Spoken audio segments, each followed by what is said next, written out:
عاد الظاهرة فعادت الانتصارات. بعد غياب ماتشين بسبب الإصابة رجعت تاني للاستاد.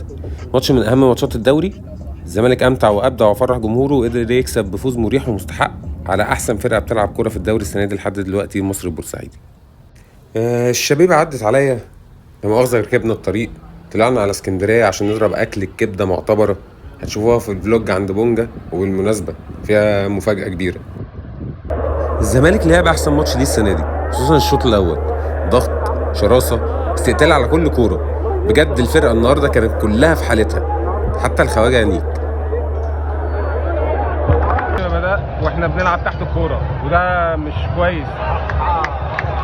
هايل يلا اسماعيل، يلا محمد اسماعيل عمل واحدة وقع قلب الجمهور بس طلع كويس قوي. النهاردة كان يوم مميز بالنسبة لي، لأن النهاردة أول ماتش للزمالك في الدوري السنة دي قدام فرقة جماهيرية، مصر البورسعيدي.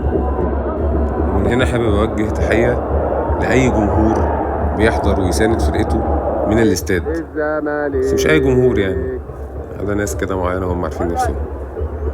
وفي النهاية تحية لعيبة الزمالك على الأداء النهاردة والجهاز الفني، بس بالله عليكم يعني قطعة استمرارية صغيرة، يعني ال3-4 ماتشات اللي جايين كده ندعسهم بإذن الله.